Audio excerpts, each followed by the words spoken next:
Terima kasih Anda masih bersama kami di Kompas Petang. Saudara Presiden Prabowo Subianto berjanji akan mendukung proses pembahasan dan percepatan pengesahan rancangan Undang-Undang Perampasan Aset.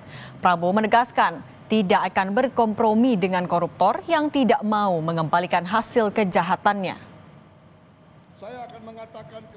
Janji untuk mempercepat pembahasan rancangan Undang-Undang Perampasan Aset ini disampaikan Presiden saat berpidato dalam peringatan Hari Buruh Internasional di lapangan Monas. RUU Perampasan Aset Tindak Pidana ini sudah dibahas di DPR sejak tahun 2023, namun belum disahkan hingga saat ini. RUU ini mengatur kemungkinan negara mengambil alih kepemilikan aset tanpa perlu menunggu pelaku tindak pidana divonis hukuman.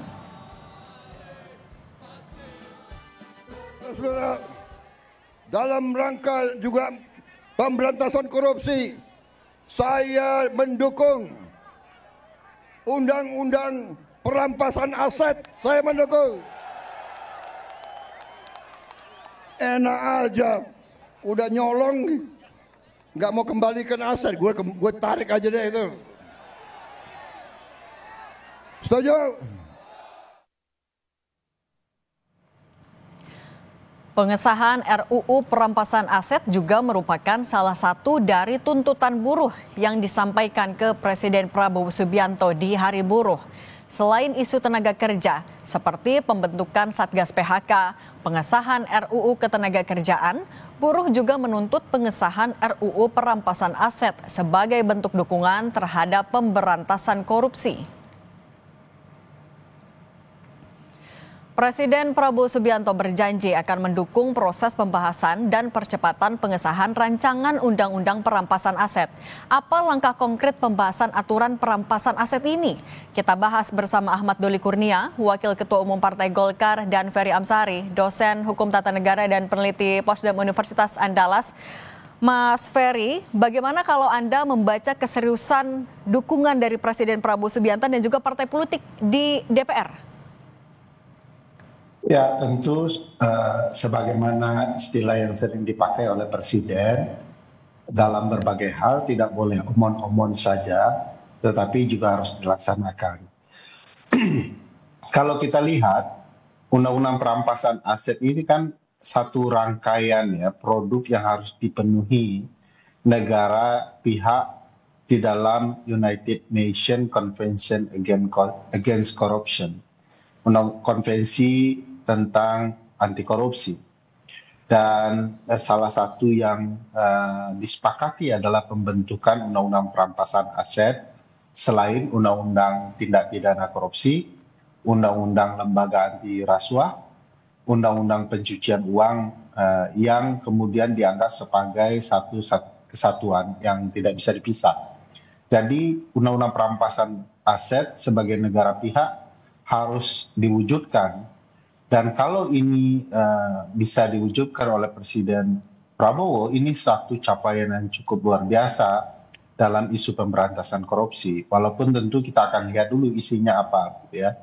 Tapi apakah mungkin ini mampu dilaksanakan jika melihat tabiat koruptor yang cukup luar biasa di berbagai ruang selalu ada mereka, termasuk pembentuk undang-undang, gitu ya. Nah, ini kerepotannya di sana, apakah mampu Presiden meyakini teman-teman politiknya di parlemen untuk kemudian ikut menyetujui bersama Undang-Undang Perampasan Aset. Sejauh ini memang ya. Artinya tapi dukungan pernyataan Presiden kemarin belum cukup untuk memuluskan di DPR, masih banyak kendalanya? Ya, kalau bicara Undang-Undang Perampasan Aset, sebelumnya Presiden juga sudah pernah menyinggung Undang-Undang Perampasan Aset, bahkan di kampanye-kampanye Presiden sebelum terpilih. Tapi faktanya tidak terjadi, bahkan kalau kita lihat ya, di dalam program legislasi nasional, Undang-Undang Perampasan Aset itu sudah lama nyantol di sana, tetapi tidak pernah bisa diwujudkan. Nah, pilihan Pak Presiden tentu saja sebagai negara pihak di Konvensi Anti Korupsi itu adalah mewujudkannya, dan kalau ini terwujud ini capaian luar biasa, tapi langkah untuk mewujudkan itu tidak mudah karena lawan-lawan presiden untuk mewujudkan itu adalah teman-teman koalisinya sendiri, gitu ya. Artinya apa yang disampaikan oleh Menteri Hukum kalau yang menjadi kendala adalah berkaitan dengan politik, ini adalah memang kendala terbesarnya? Ya, kendala terbesarnya adalah apakah partai-partai politik, lembaga-lembaga yang menjadi bagian dari rencana pembentukan undang-undang ini akan mensupport pengesahan ini. Kalau kita simak sebenarnya tinggal meyakinkan kekuatan politik itu. Selebihnya sebagai presiden dengan koalisi besar, tentu dukungan itu serta-merta bisa dia peroleh mudah jika memang partai-partai mendukung langkah-langkah presiden. Tapi sejauh ini dengan persetujuan, dengan sikap presiden yang sangat tegas tadi, kita tidak melihat percepatannya. Karena sampai hari ini pembahasan draft rancangan undang-undangnya belum ada, naskah akademiknya juga belum tersebar, kita menunggu itu. Saya mendengar memang ini jadi salah satu target presiden untuk disahkan undang-undang perampasan aset, pembatasan uang kartal, dan undang-undang partai politik. Nah, apakah ini betul-betul bisa diwujudkan?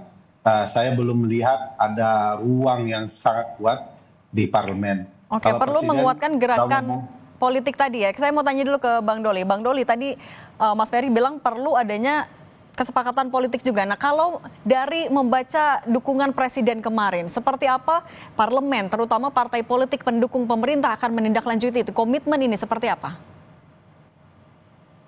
Ya, pertama saya mau menjelaskan dan kemudian menegaskan ya, bahwa kalau kemudian ada selama ini yang menafsirkan bahwa rancangan undang-undang atau rencana pembahasan undang itu dihapuskan atau di-delete, saya tegaskan itu tidak benar, karena sampai sekarang kita juga sudah memasukkan rencana pembahasan pembentukan undang-undang tentang perampasan aset itu di dalam prolegnas pembahasan undang-undang. Nah, memang masih dalam long list, belum masuk di 2025. Nah, kenapa? Karena waktu itu kita sama pemerintah sepakat untuk kemudian menyesuaikan ya tentang ini kan berawal dari konvensi di PBB ya, United Nations Convention Against Corruption gitu loh. Nah, dan ini juga harus kita sesuaikan dengan mazhab, sistem dan konsep hukum kita gitu. Nah, tapi pelan-pelan pemerintah juga sudah mulai merubah. Jadi misalnya tadi ada rancangan undang-undang namanya rancangan undang perampasan aset. Nah, sekarang sudah kita masukkan menjadi rancangan undang-undang perampasan aset terhadap tindak pidana. Nah, tinggal nanti tindak pidana yang seperti apa, harusnya kan kalau apa yang menjadi concern dari Pak Prabowo itu kan ini berkaitan dengan soal pemberantasan korupsi. Nah, jadi sampai saat ini baik di DPR maupun di pemerintah ini masih sedang menggodok ya konsepnya yang memang nanti kompatibel dengan sistem atau mazhab hukum kita, sehingga nanti semuanya berkesesuaian dengan rencana soal pemberantasan korupsi yang kita sekarang sudah punya undang-undang tipikor, undang-undang TPPU dan seterusnya. Gitu. Bang Doli, nah, tapi dari Menteri Hukum juga menyebutkan kalau yang jadi kendala itu karena pembahasannya berkaitan juga dengan politik. Tadi juga Mas Ferry menyinggung soal itu. Iyakah bahwa politik di dalam parlemen itu menjadi kendala juga? Kenapa ini mandek? Saya kira tidak sepenuhnya benar seperti itu ya. Nah, ini kita uji nih nanti. Ini kan pernyataan presiden ini adalah pernyataan politik. Ya, yang seharusnya kalau misalnya seorang presiden sudah mengatakan seperti itu, ya, secara politik sebenarnya sudah hampir disebut setengah selesai nih, ya kan? Tinggal Pak Prabowo mengumpulkan pimpinan partai politik yang kemudian ada di parlemen, ya, kemudian untuk segera melakukan pembahasan ini. Jadi politiknya sebetulnya bisa kita sederhanakan seperti itu kalau dalam konteks politik gitu ya. Kalaulah kemudian diasumsikan selama ini misalnya ada kendala politik. Tapi ketika seorang presiden sudah mengatakan begitu, ya dengan sistem pemerintahan kita yang kita miliki, harusnya ini sudah bisa running, kira-kira begitu. Mas Ferry, kalau tadi kata Bang Doli sudah setengah jalan kalau Pak Presiden sudah ngomong, bagaimana Pak Prabowo akan bisa meyakinkan semua ketua umum partai politiknya? Kan kita juga tahu, partai politik pendukung pemerintah mayoritas sekali sebenarnya. Ya, ada 470 setidak-tidaknya ya partai dalam koalisi pemerintah. Dan itu super powerful menurut saya. Tinggal ya betulkah kemudian ini akan terjalin sebagai koalisi yang utuh untuk menyukseskan pembahasan perampasan aset ini. Karena kalau kita simak Mbak Cindy, misalnya ada beberapa pernyataan Presiden ya, yang bolak-balik misalnya, terkait ini juga, misalnya ketika beliau menyampaikan, ya kalau dirampas harta keluarga koruptor, bagaimana dengan anak istrinya? Nah ini juga unik ya, seolah-olah ada orang yang ingin membangun keraguan di diri Presiden untuk tidak jadi menyetujui pembahasan undang-undang perampasan aset. Padahal kan negara tidak boleh mengambil harta kekayaan di luar hasil kejahatan. Jadi mudah-mudahan karena sudah dijawab juga dengan Bang Doli bahwa perubahan perampasan aset menjadi perampasan aset hasil kejahatan atau tindak pidana itu mempertegas bahwa negara tidak dalam rencana untuk mengambil seluruh harta, tetapi harta yang berkaitan dengan hasil kejahatan saja. Kalau persoalannya sudah selesai, menurut saya ya komitmen antara pemerintah dan DPR untuk menyelesaikan undang-undang ini mestinya segera wujud. Bang Doli tadi menyambung juga soal belum masuk prolegnas prioritas 2025 sebenarnya. Artinya langkah konkret yang akan dilakukan dalam waktu dekat dari partai politik di DPR apa? Ya, Saya kira tentu kalau satu, ya Bang Doli. Bang Doli silakan. Bang Doli silakan. Iya, saya kira tinggal tadi ya kalau sudah kemudian ada kesepakatan ya di antara pimpinan partai politik, ini kan tinggal teknis saja. Kalaupun kemudian selama ini belum dimasukkan dalam prolegnas 2025, dalam peraturan perundang kita sebetulnya prolegnas itu bisa dirubah kapan saja, ya minimal 1 tahun sekali sebelum masuk masa tahun berikutnya gitu ya. Jadi kalau kemudian nanti Pak Prabowo sudah melakukan konsolidasi yang memerintahkan Menteri Hukum, kemudian dibicarakan di DPR, ada pertemuan lagi antara DPR dengan pemerintah untuk merevisi daftar prioritas prolegnas kapan ya atau kapan kita memasukkan ini. Apakah masih sudah selesai pembahasan kita tentang konsepnya dan kita bisa mulai 2025 atau misalnya paling lambat 2026. Kira-kira begitu. Mas Ferry, tadi kan masih menyamakan mazhab dulu nih antara pemerintah dan juga DPR, tapi poin-poin atau pasal yang tetap harus diperjuangkan di RUU perampasan aset apa saja, Bang? Ya, sebelum ke poin itu Mbak Cindy, kalau boleh melanjutkan soal bisakah ini segera dibahas, perlu diingat bahwa Undang-Undang BUMN dan Undang-Undang TNI tidak masuk juga prolegnas, tapi segera bisa dituntaskan. Dengan itu artinya undang-undang perampasan aset kalau niatnya sama baik pasti akan segera bisa dibahas. Nah poin-poin apa yang kemudian menjadi hal yang krusial menurut saya adalah bagaimana mekanisme pola perampasan aset itu, karena bagaimanapun kalau kemudian niatnya baik tapi mekanismenya buruk ini akan menimbulkan kekacauan juga.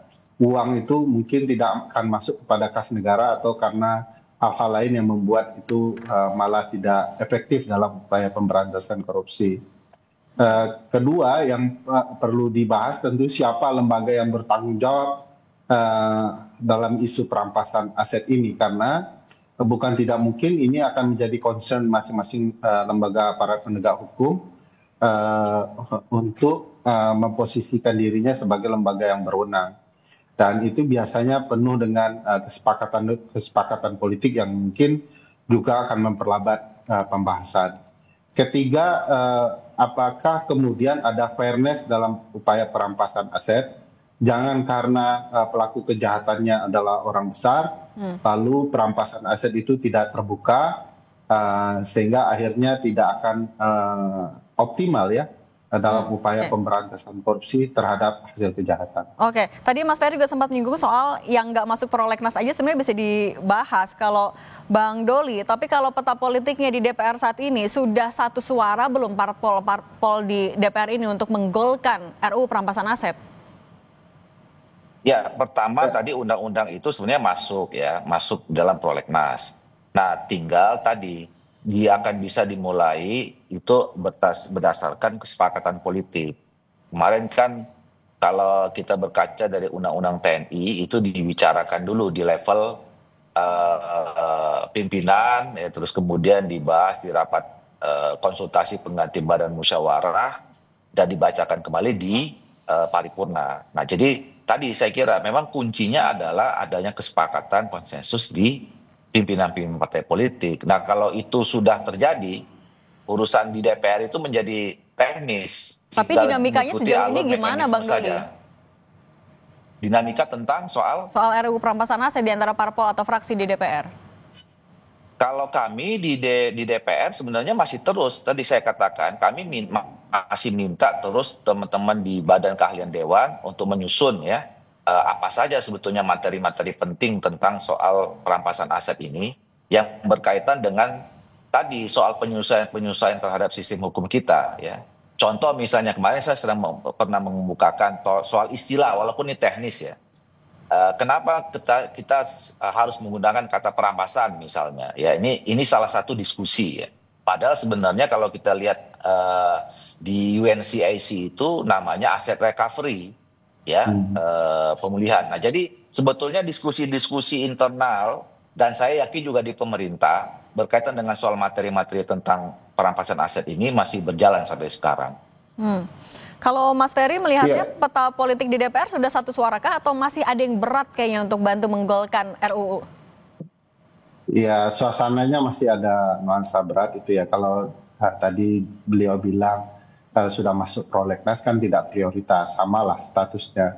Bahkan kita punya banyak contoh undang-undang yang tidak masuk prolegnas sekalipun ikut dibahas juga.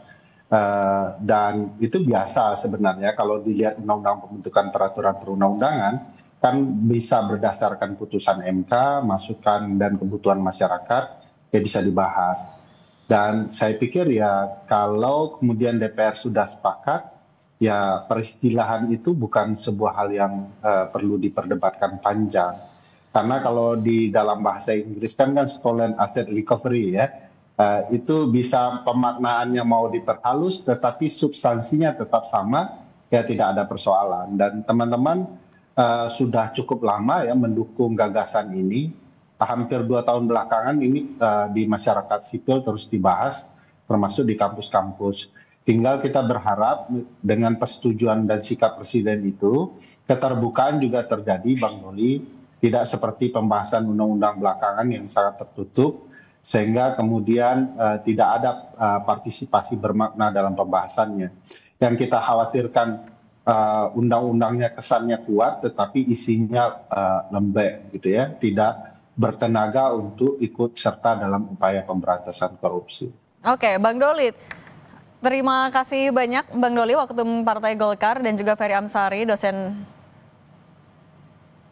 Oke. Bang Doli sudah bergabung lagi. Bang Doli, memastikan tadi Mas Ferry bilang menyinggung soal partisipasi bermakna. Nah, bagaimana dari DPR akan memastikan partisipasi bermakna ini juga turut dilakukan dalam pembahasan RUU perampasan aset?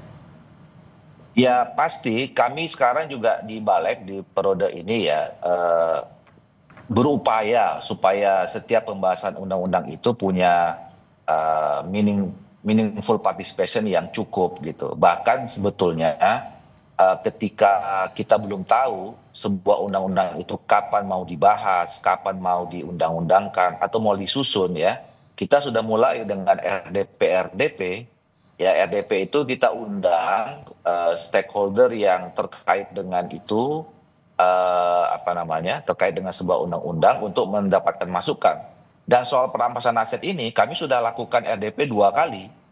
Di badan legislasi ya, itu kira-kira mungkin 3 bulan yang lalu lah, dan kita sudah mencatat ya masukan-masukan itu, kita juga sudah kirim ke BKD, Badan Keahlian Dewan, supaya juga itu nanti menjadi pertimbangan masukan dalam mereka menyusun draft naskah akademik dan juga draft RUU-nya gitu. Oke, komitmen ini yang kami tunggu ya Bang Doli. Terima kasih Ahmad Doli Kurnia, Waketum Partai Golkar, dan Mas Ferry Amsari, dosen Hukum Tata Negara dan Peneliti Posdem Universitas Andalas. Sehat selalu semuanya. Sama-sama.